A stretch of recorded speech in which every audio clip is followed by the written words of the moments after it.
During the company's annual holiday party, amid laughter and toasts, a man invisible to everyone takes a step no one else would dare, completely changing the course of the night. What seemed like a simple act of silent kindness becomes the first domino to fall, revealing secrets, challenging hierarchies, and questioning what truly defines a person's worth. But what he doesn't yet know is that his greatest test is about to begin. Chapter 1. Michael clenched his fists as he watched from the hallway as the executives laughed and toasted in the main ballroom of Morrison Enterprises. His trembling hands held the mop he had dropped when he heard the news on the janitor's radio. The high-rise where he once worked as an engineer had collapsed 3 years ago, and today they had arrested the contractor responsible. 3 years too late to save Carol, his wife, who had died in that rubble along with their dreams. "Dad, you have to go to the party," Rose had begged him that morning, adjusting the borrowed tie from the doorman. "You have to let them see you for the good man you are." At 8 years old, his daughter possessed a wisdom that moved him to tears. Since Carol died, Rose had become his reason for living, the light that kept him sane while he cleaned the same floors he once walked as a respected professional. The ballroom sparkled with golden lights, and the murmur of important voices discussing numbers he used to handle with ease.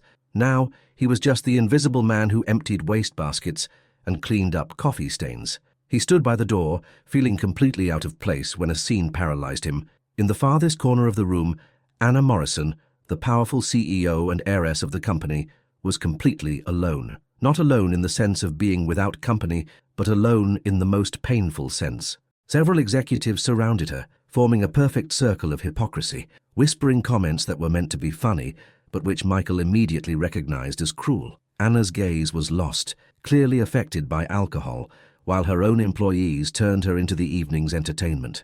"Look at the princess," he heard one of them whisper. "Drunk like her father was the day he died." The laughter was like stabs that Michael felt in his own chest. He knew that lost look, that expression of someone who has hit rock bottom and can't find anyone genuine nearby. Michael took a deep breath, remembering Rose's words, "You have to let them see you." But more importantly, he remembered the words Carol used to say to him when they worked together on community projects.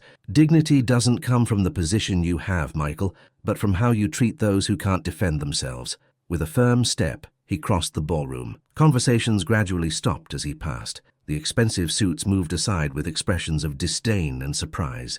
He reached the circle of executives and, without saying a word, walked directly to Anna. "Ms. Morrison," he said in a soft but clear voice, "will you allow me to escort you for some fresh air?" The silence was deafening. The executives exchanged looks of indignation and mockery. Anna slowly lifted her head as if she were emerging from a dark tunnel, and for the first time that night her eyes focused on something real. "Who?" she murmured. "Michael," he responded simply, "and I think you need to get out of here." The whispers started immediately. "Who does he think he is?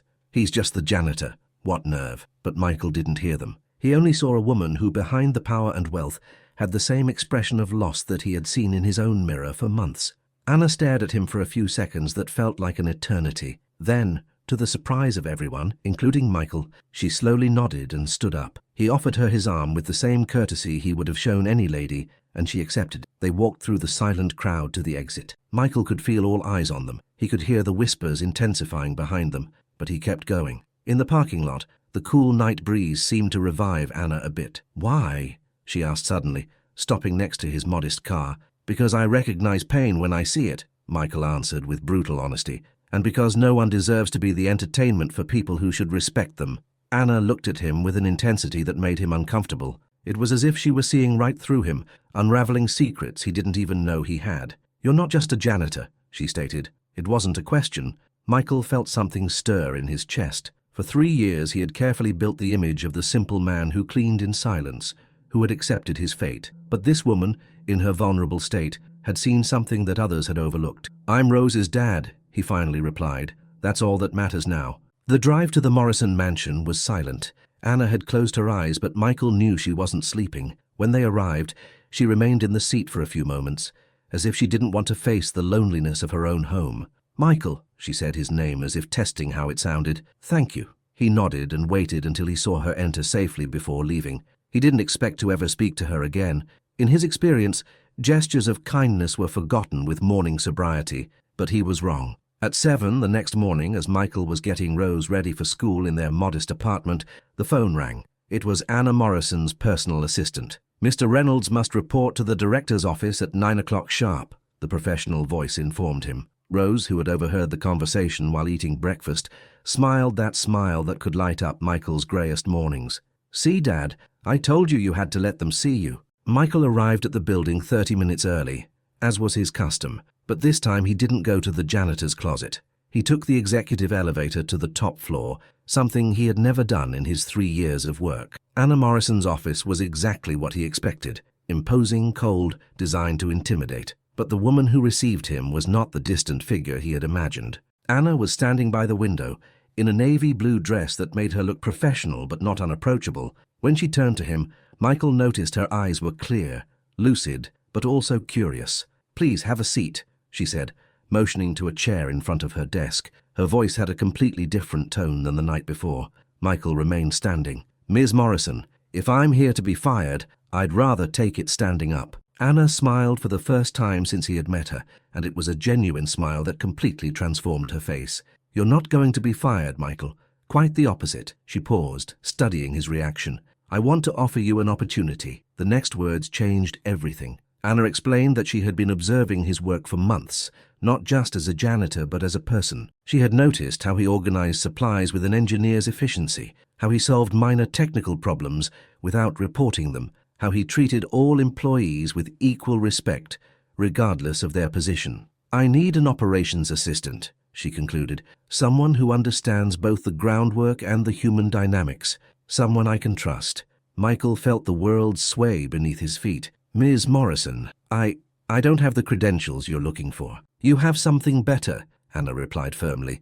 "You have integrity, and that, Michael, is more scarce than any college degree." At that moment, as Michael struggled to process the offer that had just changed his life, he didn't know that Anna Morrison had made that decision for reasons that went far beyond gratitude. The night before, when he had treated her with dignity while others ridiculed her, he had awakened something in her that she thought was lost forever, the hope of finding someone genuine in a world of masks. He also didn't know that on her desk, Anna kept a letter she had found that morning among the human resources documents.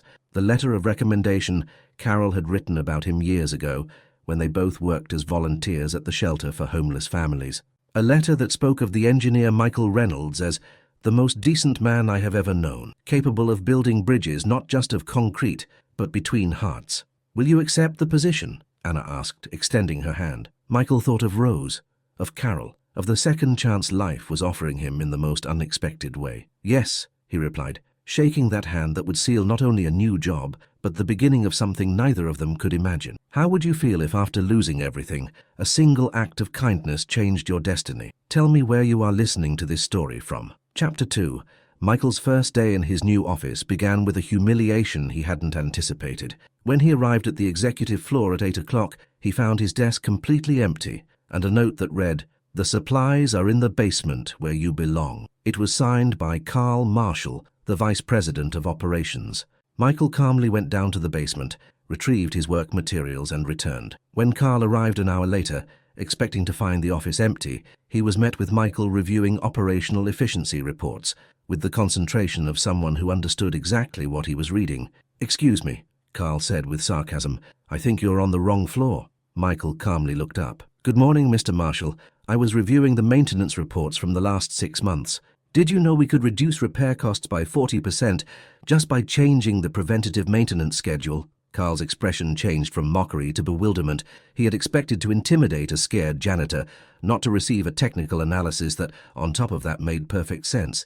That was the first micro-conflict resolved. Michael didn't respond to aggression with aggression, but with professional competence that left Carl speechless. Anna arrived half an hour later and witnessed the end of the conversation. Michael was explaining with simple diagrams how to reorganize maintenance routes to optimize time and resources. Carl was listening reluctantly, but he was listening. "I see you're already getting acquainted," Anna commented with a smile that didn't quite reach her eyes. During his break, Michael took refuge on the building's rooftop to call Rose. It was his daily ritual, the moment that gave him the strength to continue. "How's your first day as a boss?" Rose asked with that cheerfulness that could cut through any phone call. "I'm not a boss, Princess. I'm just helping things work better. Mom always said you were the best problem solver," Rose replied. "She said you could fix anything broken, even hearts." Michael felt that familiar lump in his throat. Carol had a special way of seeing the potential in people, including himself. She had been the one who convinced him to study engineering, she who had insisted that his ability to connect with people was just as valuable as his technical skill. When he returned to the office, he found Anna waiting for him by his desk. She had a strange expression, as if she had been struggling with herself. "Michael, I need to ask you something," she began, and for the first time since he'd known her, she seemed nervous. "Why did you really accept this job?" It was a direct question that deserved an honest answer. Michael sat down and looked her directly in the eyes.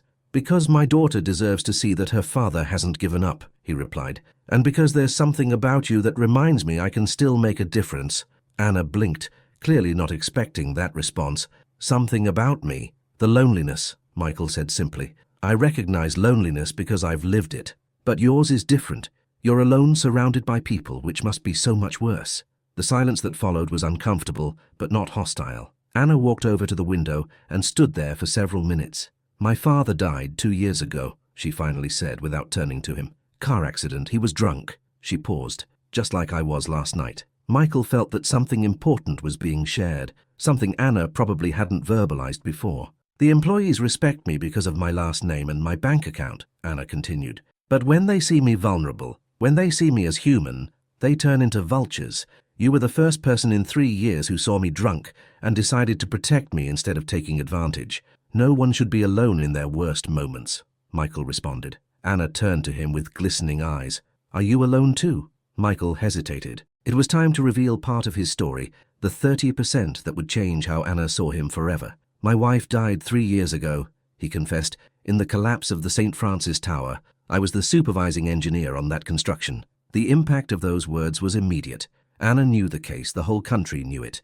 The building that had collapsed due to defective materials, killing 17 people, including a young teacher named Carol Reynolds. "My God," Anna whispered. "You're Michael Reynolds, the engineer who reported the irregularities. The engineer who couldn't prevent his own wife from dying because of his incompetence," Michael corrected with bitterness. Anna moved closer to him, and for the first time, Michael saw genuine compassion in her eyes. "You are not responsible for the corruption of others," she said firmly. "I read the case. You did everything right. You reported the irregularities, you submitted the reports, you even refused to sign the final authorization. But it wasn't enough to save her," Michael murmured. "That's why you're here," Anna suddenly understood. "It's not just for the job. You're trying to redeem yourself." Michael nodded slowly. "Every day I try to be the man Carol believed I was. For her, but most of all, for Rose." In that moment, something changed between them. The air became denser, charged with a mutual understanding neither had expected. Anna extended her hand and, without thinking, Michael took it. It was a brief touch, but enough for both of them to feel a connection that went beyond simple empathy. The second micro-conflict came that same afternoon, when Laura Williams, the head of human resources, burst into the office with a list of irregularities in Michael's hiring. "Ms. Morrison," she said in an arrogant tone, "I must inform you that Mr. Reynolds does not meet the minimum requirements for the position. He has no recent corporate administration experience, no executive job references, and—" "He has something better," Anna interrupted in a cold voice. "He has results.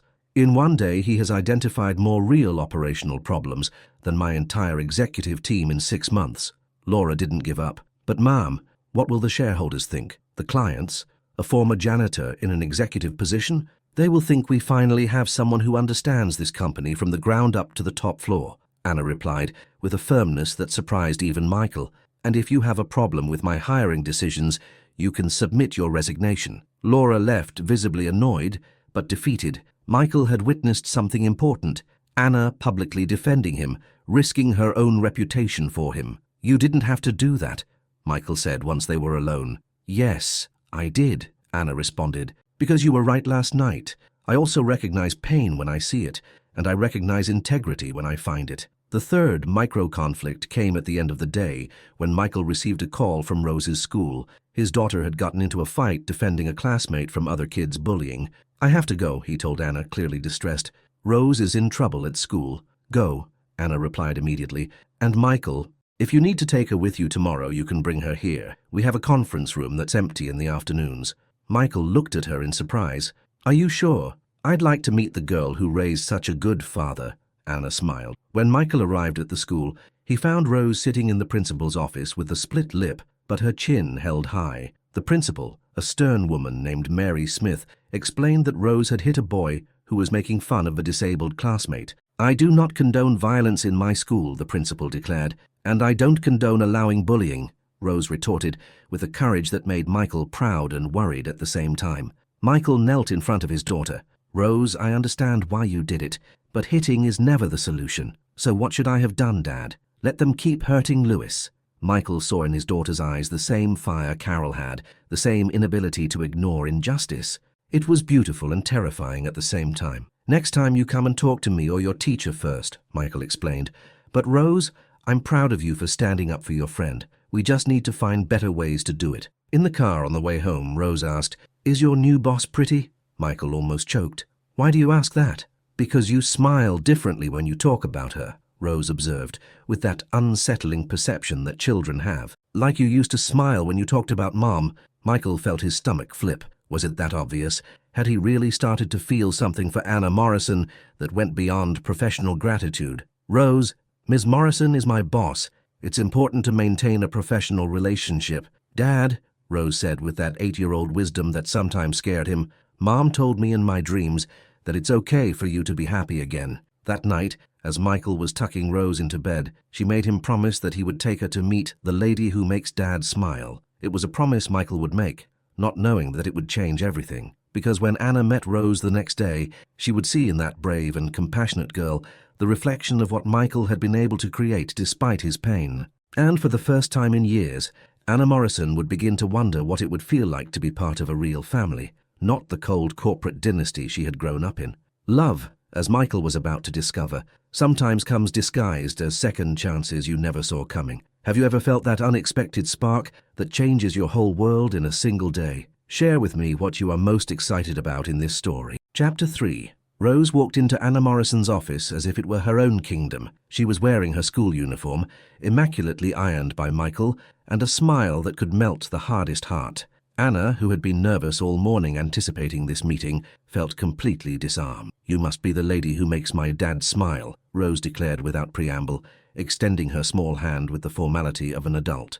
Anna looked at Michael with a mix of amusement and surprise. "She said that?" "Not exactly," Michael murmured, feeling his cheeks flush. Rose explored the office with genuine curiosity, asking intelligent questions about the paintings, the plants, even the financial reports Anna had on her desk. What impressed Anna the most was not the girl's precociousness, but her natural empathy. "Why are you sad?" Rose asked suddenly, approaching Anna. "I'm not sad," Anna replied automatically. Rose tilted her head, studying her with those dark eyes that were identical to Michael's. "Dad used to say that too when he was sad. Mom taught me that eyes never lie." Anna felt something break in her chest. This child, with her brutal honesty and open heart, had seen in 5 minutes what others had ignored for years. "Sometimes important people have to pretend they're not sad," Anna explained gently. "That's silly," Rose declared with the simple wisdom of children. "My dad was important when he was an engineer, but when Mom died he cried for days. Crying made him stronger, not weaker."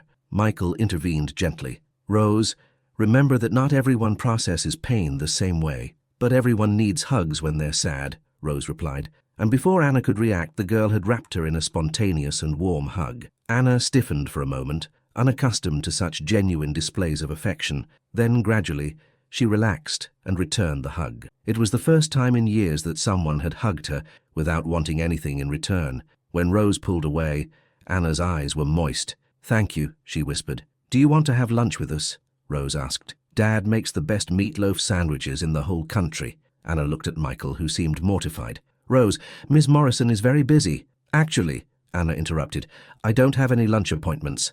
20 minutes later, the three of them were sitting in the small park in front of the corporate building. Michael had prepared simple but delicious sandwiches, and Anna found herself laughing genuinely for the first time in months as Rose recounted stories from her school. "Dad used to build towers," Rose told Anna. "Real towers of steel and concrete where people lived happily." "And what does he build now?" Anna asked, looking at Michael. "Now he builds happy moments," Rose replied seriously, "like this one." Anna felt her heart race. This extraordinary child had summed up in a few words what she had been feeling but couldn't express, that Michael had the unique ability to create happiness amid ordinary circumstances. After lunch, while Rose was drawing in the conference room, Anna and Michael worked side by side reviewing maintenance contracts. Their hands accidentally brushed against each other when they both reached for the same document, and neither of them pulled away immediately. "Michael," Anna said softly, "I need to tell you something about why I really hired you." Michael looked up, bracing himself for anything. "After you helped me that night, I investigated who you were," Anna confessed. "I found the articles about the collapse of the St. Francis Tower. I read your full testimony from the trial." Michael tensed. And I found out that you didn't just report the irregularities. I found out that you resigned from the project 3 days before the collapse when the contractor refused to change the defective materials. I found out that you tried to evacuate the building the day of the accident, but you were 5 minutes too late." The words hit Michael like punches. "It wasn't enough. You saved 12 people that day," Anna continued in a firm voice. 12 families who are alive because you risked your life by entering a building you knew was unsafe. The fire department report confirms it." Michael closed his eyes. "But I couldn't save Carol." Anna moved closer to him, taking his hands in hers. "Michael, do you know why Carol was in that building?" "She had a parent-teacher meeting," Michael murmured. "No," Anna said softly. "She was there because she had gone to look for a girl who had gotten lost after classes. An 8-year-old girl whose mom worked cleaning offices and couldn't go get her." Michael opened his eyes, surprised. "How do you know that?" "Because that girl was the daughter of Mary Williams, who now works in my company. Mary told me the story when I mentioned your name. Carol died a hero, Michael, just like you were." The tears that Michael had held back for 3 years finally began to flow. Hannah didn't try to stop them. She just stayed there, holding his hands, being his anchor in the middle of the emotional storm. "Rose doesn't know the details," Michael whispered. "She just knows that Mum died helping others. And that's enough for now," Anna replied. "But Michael, you need to know that you are not guilty. Carol chose to be brave, just as you chose to be brave by reporting the corruption, just as you choose to be brave every day raising Rose alone."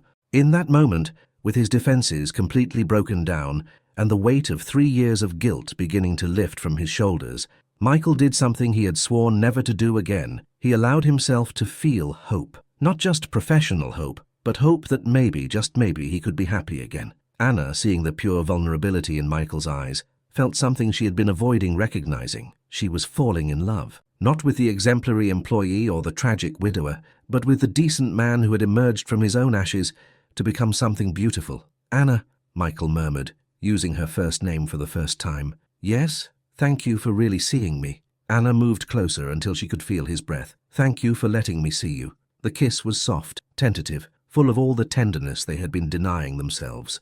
It was the kiss of 2 people who had forgotten what it felt like to be touched with love, who had lost hope of finding a real connection in a world full of superficiality. When they pulled apart, Anna smiled with a happiness she hadn't felt in years. "Michael, The door opened abruptly. Carl Marshall entered without announcing himself, followed by 2 men in suits whom Michael didn't recognize. "Ms. Morrison," Carl said with a smile that didn't reach his eyes. "We need to talk urgently." Anna separated from Michael, her expression instantly transforming into the professional mask he knew so well. "Carl, I don't recall authorizing this meeting. It's about the irregularities in recent hires," Carl continued, looking significantly at Michael. "Mr. Johnson and Mr. Davis are from the board of shareholders. They've received some concerns about personnel decisions." Michael felt the world sway. They had been watching, documenting, waiting for the perfect moment to strike, and he had been the perfect excuse. "What kind of concerns?" Anna asked in an icy voice. "Concerns about a former janitor in an executive position," one of the shareholders replied. "Concerns about the mental stability of a CEO who makes emotional instead of rational decisions. Concerns about the future of this company." Michael felt the blood drain from his face. The part of his story he had hoped never to reveal had been exposed in the cruelest way possible. "That's irrelevant," Anna declared firmly. Michael was completely exonerated, but the damage to his professional reputation was permanent, Carl interrupted, "and now that damage is extending to this company. We've already received calls from clients asking if we really hired the engineer from the building that fell down." Michael saw reality crashing down on them. Everything beautiful he had begun to build with Anna was being destroyed by the flames of his past. And the worst part was that Rose was there, listening as her father was publicly humiliated. "I resign," Michael said quietly. "No," Anna replied immediately. "You are not going to resign." "Anna," Michael said, using her first name in front of the others. "I'm not going to let my past destroy your future." In that moment, Rose appeared at the conference room door. She had heard enough to understand that her father was in trouble, and her eyes filled with tears. "Is Dad going to lose another job for helping people?" she asked in a trembling voice. The silence that followed was deafening. Carl and the shareholders looked uncomfortable at the child's presence, but they didn't back down. Anna looked at Rose, then at Michael, then at the men who were threatening to destroy everything that had begun to matter to her. In that moment, she had to make the most important decision of her life, choose between the security of her position and fighting for the man who had brought light back into her world. "Gentlemen," Anna said in a voice that cut like steel, "I think there's something you don't understand about how my company works. Have you ever had to choose between what is safe and what is right, between protecting your position and protecting the person you love? Anna is about to make a decision that will change everything. Do you think she will have the courage to risk everything for love?" Chapter 4. "My company," Anna repeated with an emphasis that made the window panes tremble, "operates under my rules, and my rules include not allowing men in suits to humiliate valuable employees in the presence of children." Carl smiled with the confidence of a predator who knows he has his prey cornered. "Ms. Morrison, I think you're forgetting something important. You're not the sole owner of this company." "What do you mean by that?" Anna asked, although Michael could see that she already knew the answer. One of the shareholders, a stocky man named Johnson, took a folder from his briefcase. "It means we have 35% of the company's shares, and we have been documenting your erratic decisions over the last few months." "Erratic decisions?" Anna repeated with disbelief. "Hiring employees without following protocols," Carl listed, "making emotional instead of rational decisions, inappropriate behavior at corporate events, and now personal relationships with subordinates that compromise professional integrity." Michael felt like he was drowning. They had been watching, documenting, waiting for the perfect moment to attack, and he had been the perfect excuse. "Rose," Michael said softly, "go to the conference room and keep drawing, please." "No, Dad," Rose replied with that stubbornness she had inherited from Carol. "I'm not going to let these bad men hurt you." Davis, the second shareholder, addressed Anna directly. "Ms. Morrison, we need you to make a decision. Either you fire Mr. Reynolds immediately and accept board supervision on all future personnel decisions, or you will face a motion of no confidence that could result in your removal as CEO." The silence that followed was as tense as a rope about to snap. Michael watched as Anna struggled internally as she quickly calculated the implications of each option. "How long do I have to decide?" Anna asked. "Until tomorrow at 9 in the morning, Carl replied with satisfaction. "The board meets at that time to vote." After the men left, Anna collapsed into her chair. Michael went to her, but Anna raised her hand to stop him. "Don't," she murmured. "If they see us together now, it will be worse." "Anna, I'm going to resign," Michael declared. "I'm not going to let you lose your company because of me." "Your fault?" Anna looked up with eyes on fire. "Is it your fault that these vultures have been waiting for an opportunity to attack me since my father died?" Rose, who had been listening from the doorway, went to Anna. "Why do they want to hurt my dad if he's good?" Anna took Rose's hands in hers. "Sometimes, Rose, people hurt good people because they're afraid the good people will make them look bad. Like the kids who picked on Louis at school," Rose understood. "Exactly like those kids," Anna confirmed. Michael knelt beside his daughter. "Rose, I need you to understand something very important. Sometimes we have to walk away from the people we love to protect them." "No," Rose said firmly. "Mom never walked away from you when you were in trouble, and you never walk away from me when I'm in trouble." Anna watched the exchange between father and daughter, and something became clear in her mind.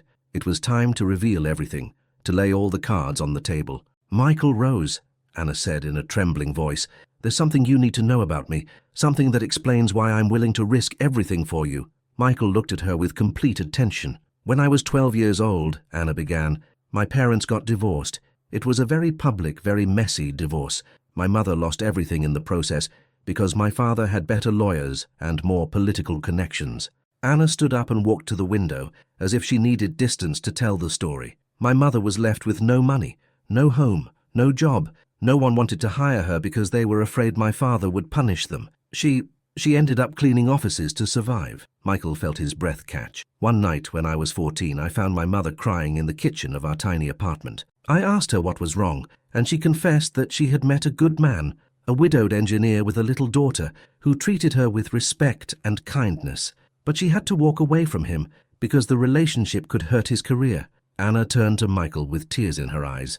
My mother chose to protect that man, sacrificing her own happiness. She spent the rest of her life alone, convinced that it was the right thing to do. She died 5 years ago, still alone, still wondering what if. Michael felt the world sway. Anna, I swore I would never be like my father, using power to destroy good people. But I also swore I would never be like my mother, giving in to abusers out of fear. Rose went to Anna and took her hand.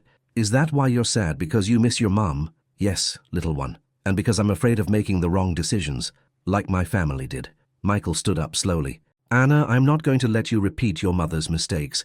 I'm not going to let you sacrifice your future for me. And I'm not going to let you repeat my mother's mistakes by sacrificing our future out of fear, Anna replied with passion. In that moment, Anna's phone rang. It was her assistant. Ms. Morrison, I'm sorry to interrupt, but a legal summons just arrived. The shareholders have filed a formal lawsuit questioning your mental capacity to run the company. Anna closed her eyes. On what grounds?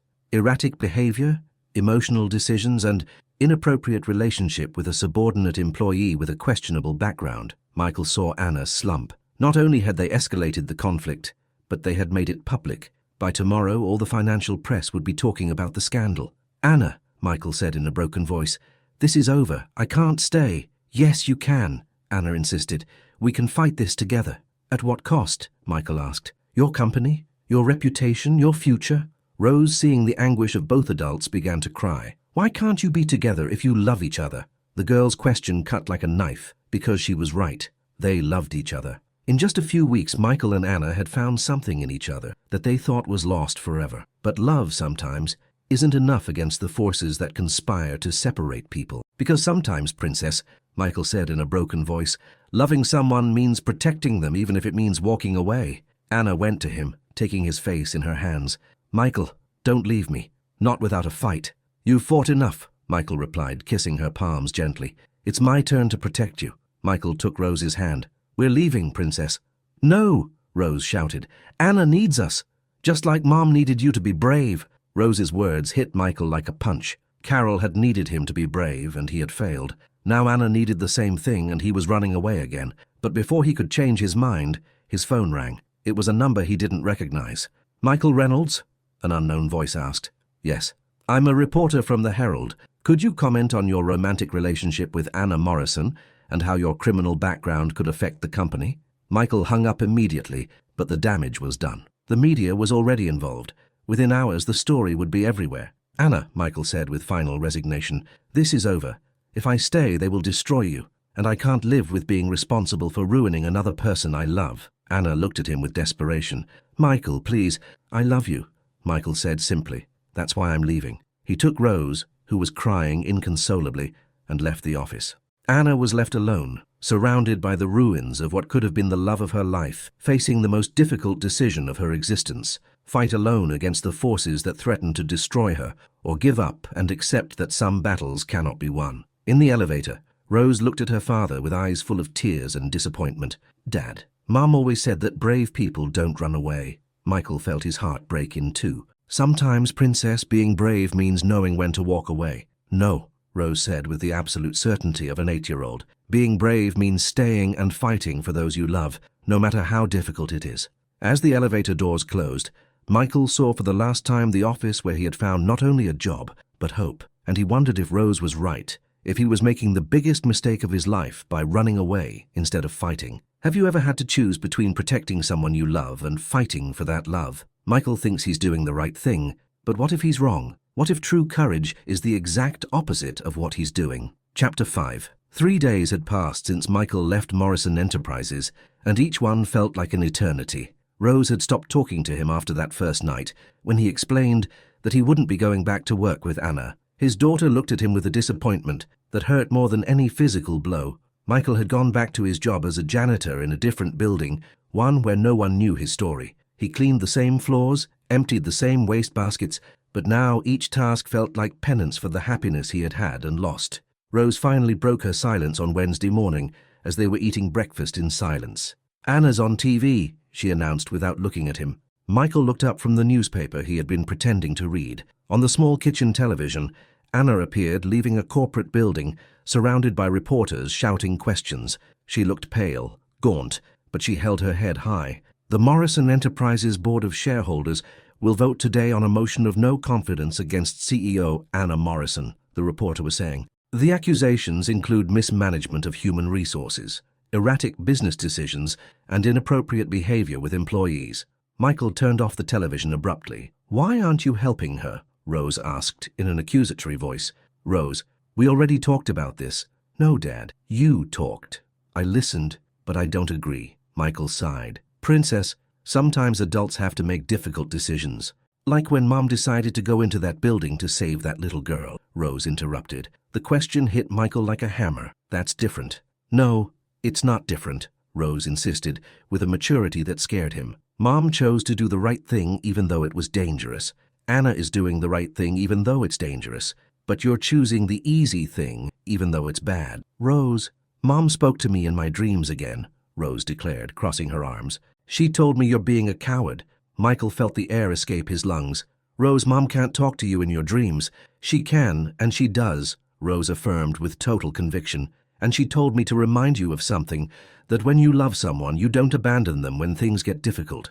You protect them by fighting by their side, not by running away." Those words echoed in Michael's mind all day. As he cleaned empty offices, he couldn't stop thinking about Anna facing the corporate sharks alone. He had wanted to protect her by walking away, but what if he had actually left her more vulnerable? At Morrison Enterprises, Anna was living her own hell. Without Michael, the office felt cold and empty. The employees looked at her with a mix of pity and speculation. Carl had effectively taken over operational control to help during this difficult transition. Anna had spent the last 3 days preparing for the board meeting, reviewing every document, every contract, every decision she had made as CEO. But she knew it wasn't really about her professional competence.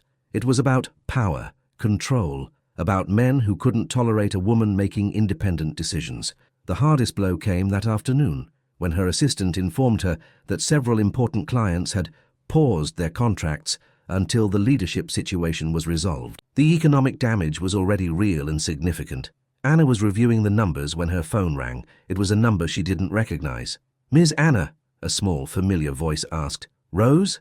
Anna felt her heart stop. "How did you get my number?" "I copied it from Dad's phone," Rose confessed. "Are you okay? You look sad on TV." Anna felt the tears threaten to overflow. "I'm fine, little one. How are you?" "Very mad at Dad," Rose declared. "He's being silly." "Rose, your dad is trying to protect me." "No," Rose interrupted firmly. "He's trying to protect himself. He's afraid of being hurt again, like when Mom died." The girl's perception was chilling in its accuracy. "You know what?" Rose continued. "I think you need help, and I think I can help you. Rose, you can't get involved in adult problems." "I'm already involved," Rose replied, "because I love you, and because I know Dad loves you, even though he's being a coward." Anna closed her eyes. "What did you have in mind, little one?" "Tomorrow's the big meeting, right? Where those bad men are going to vote." "Yes. Well, I think those men need to meet the real Dad, not the lies they're telling about him." Anna felt a spark of something that might have been hope. "What do you propose?" "That you let me talk to them," Rose said with the absolute confidence of someone who has never doubted their own truth. "That I tell them who my dad really is." "Rose, I can't ask you to do that." "You're not asking me," Rose corrected. "I'm offering it to you because that's what family does. They help each other." Anna felt something break in her chest. "Family? Of course you're family," Rose said, as if it were obvious.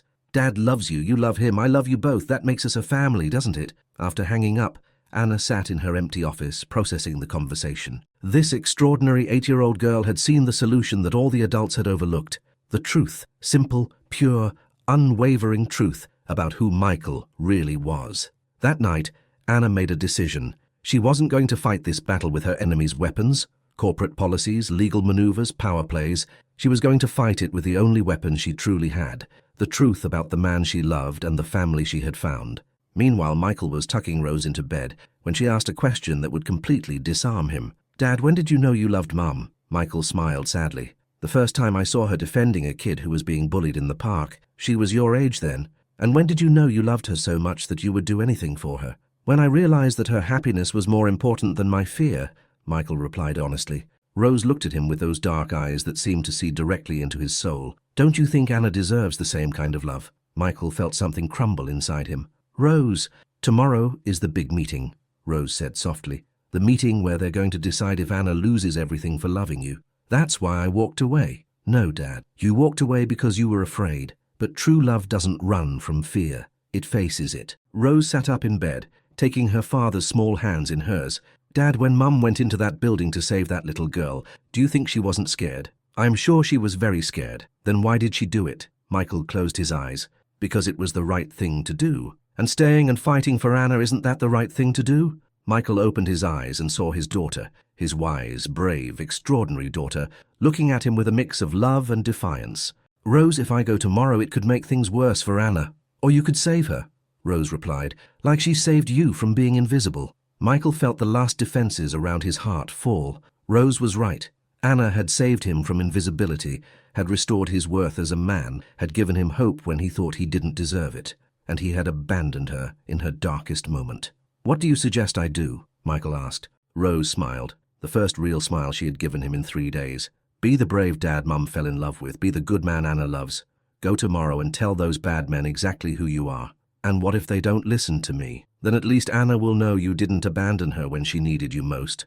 Michael hugged his daughter, marveling once again at the wisdom she had inherited from Carol. You know what, Princess? You're right. Tomorrow I'm going to fight for our family. Does our family include Anna? Our family includes Anna, Michael confirmed. Rose clapped with joy. I knew you weren't really a coward. You were just confused. That night, Michael didn't sleep. He spent the hours writing a speech, preparing for the most important battle of his life. He wasn't fighting just for Anna, or just for himself. He was fighting for the possibility that true love could win against the forces that were trying to destroy it. And in her luxury apartment, Anna didn't sleep either. She was preparing for her own battle, armed with the truth about the man she loved and the hope an 8-year-old girl had given her. Tomorrow, everything would be decided, and for the first time in days, they both felt ready to fight. Have you ever felt that a conversation with a child completely changed your perspective on a situation? Rose has achieved what no adult could, making Michael see that true love doesn't run away. It fights. Will it be enough to save what they have built together? Chapter 6. The Morrison Enterprises conference room had never held so much tension. Anna sat at the end of the polished mahogany table, flanked by lawyers, while 6 members of the board of shareholders watched her like vultures waiting for the moment to attack. Carl Marshall smiled with the satisfaction of a predator who knows his prey has no escape. Miss Morrison, the chairman of the board began, we are here to vote on your competence to continue as CEO of this company. The accusations are serious. Mismanagement of human resources, erratic business decisions, and behavior that compromises corporate reputation. Anna straightened up, preparing for the battle of her life. Gentlemen, in my 5 years as CEO, this company has increased its profits by 200%. We have expanded to 3 new states, and we have maintained one of the highest employee satisfaction rates in the sector. Achievements that are now at risk, Carl interrupted, due to your recent decisions regarding Mr. Reynolds. Are you referring to hiring the most efficient employee we've had in years? Anna replied coldly. We are referring, Johnson intervened, to hiring a man with a criminal background, negligence lawsuits, and a reputation that is already affecting our business relationships. Anna took a deep breath. It was time to play her most important card. Gentlemen, allow me to tell you the true story of Michael Reynolds, she began, standing up. A brilliant engineer who risked his career by reporting corruption. A man who resigned from a multi-million-dollar project when they refused to use safe materials. A hero who saved 12 lives the day the St. Francis Tower collapsed, risking his own to rescue trapped people. Irrelevant facts, Davis murmured. What matters is the current damage to our image. Damage? Anna asked with disbelief. Would you call this damage? Anna activated the projector and showed a presentation she had prepared overnight. The first slides showed the operational results since Michael started working. A 23% cost reduction, a 35% improvement in efficiency, and most impressively, 0 workplace accidents in the last month. This is the damage Michael Reynolds has caused to our company, Anna declared. Carl shifted uncomfortably. Short-term numbers don't justify the long-term reputational risk. In that moment, the door to the room opened. The assistant entered with a nervous expression. Ms. Morrison, I'm sorry to interrupt, but there's someone who insists on speaking to the board. He says he has information relevant to the vote. Who is it? The chairman of the board asked. Before the assistant could answer, Michael appeared at the door. He was wearing his best suit, the same one he had worn at the party where he met Anna, and he had Rose by the hand. The girl was wearing her nicest school uniform and was carrying a blue folder. I'm Michael Reynolds, he announced in a clear, firm voice, And this is my daughter Rose. We came to tell the truth. The silence in the room was deafening. Anna felt her heart race. Michael had come. He had chosen to fight instead of run. "Mr. Reynolds," Carl said with disdain, "this is a private board meeting." "A meeting about me," Michael interrupted. "I believe I have the right to defend myself." The chairman of the board hesitated, then nodded. "You have 5 minutes." Michael walked to the center of the room with Rose by his side. Anna could see that he was nervous but determined. "Gentlemen," Michael began, "it's true that I temporarily lost my professional license after the collapse of the St. Francis Tower. It's true that I was sued for negligence, but there are things you don't know." Michael opened his own folder and pulled out documents that Anna had never seen before. "These are the original reports I submitted to the contractor 3 weeks before the collapse, documenting structural cracks and recommending immediate evacuation. This is my email to the Department of Public Works, warning about defective materials. This is my formal resignation, submitted when they refused to listen to my warnings." The documents were passed around the table. Anna saw how the expressions of the board members began to change. "And this," Michael continued, pulling out another document, "is the full exoneration of responsibility issued by the prosecutor's office after they arrested the person truly responsible last week." Murmurs rippled through the room. Anna felt something stir in her chest. Michael had been completely exonerated and hadn't told her. "Why didn't you mention this before?" Johnson asked. "Because for 3 years I believed I was guilty," Michael replied with brutal honesty. "Because I lost my wife in that building and I couldn't forgive myself, no matter what the legal documents said." Rose then stepped forward with the bravery only children who fight for what they love possess. "Can I speak too?" she asked in a clear voice. The chairman of the board smiled in spite of himself. "Go ahead, young lady." Rose opened her blue folder and took out drawings she had made during the week. "This is my dad before Mum died," she said, showing a drawing of a man smiling next to a colorful house. "He was an engineer and he built houses for happy families." She showed the second drawing, a sad man cleaning floors. "This is my dad after Mum died. He was very sad and thought he was bad, but he never stopped taking care of me. He never stopped helping others. He never stopped being good." The third drawing showed 3 figures holding hands in front of a tall building. "And this is us now. My dad, Anna, and me. A new but real family." Rose looked directly at each board member. "My dad isn't perfect," she declared, with an honesty that would disarm anyone. "Sometimes he's sad, sometimes he's scared, but he always does the right thing even when it's hard, like when he helped Anna that night when everyone was making fun of her, like when he came here today even though he was scared." Carl tried to interrupt. "This is very emotional, but I'm not finished," Rose said with a firmness that made Anna smile. "I want you to know that Anna is good too. When Dad was sad, she helped him remember that he was valuable. When I needed a safe place to do my homework, she let me use her office. When other employees were mean to Dad, she defended him." Rose closed her folder and looked at every adult in the room. "You say my dad is bad for the company, but I think you are bad for Anna. Because instead of helping her be happy, you are trying to hurt her for loving my dad." The silence that followed was profound. Anna saw tears in the eyes of more than one of the board members. Finally, Michael spoke again. "Gentlemen, I resign from my position at Morrison Enterprises, effective immediately. But before I go, I want you to know that Anna Morrison is the most decent, most visionary, and bravest CEO you could ever have. If you lose her because of me, it will be the greatest loss in the history of this company." "No," Anna said firmly, standing up. "Michael is not going to resign, because if this company can't value a man of his caliber, then it's not the company I want to run." Anna addressed the board with a determination that Michael had never seen. "Gentlemen, here is my final decision. Michael is staying in his position with my full support. If that means you vote to remove me, then so be it. But I will not sacrifice my principles or the people I love to please your prejudices." The chairman of the board looked at his colleagues, then at Anna, then at Michael and Rose. "We need to deliberate," he announced. "We will give our verdict in 15 minutes. During those 15 longest minutes of their lives, Anna, Michael, and Rose waited in the hallway. Michael took Anna's hands in his. "Anna, thank you for fighting for me," he murmured. "Thank you for coming to fight with me," she replied. Rose looked at both of them with satisfaction. "Now you're being brave like Mom would have wanted." When they were called back in, the chairman of the board had an expression Anna couldn't decipher.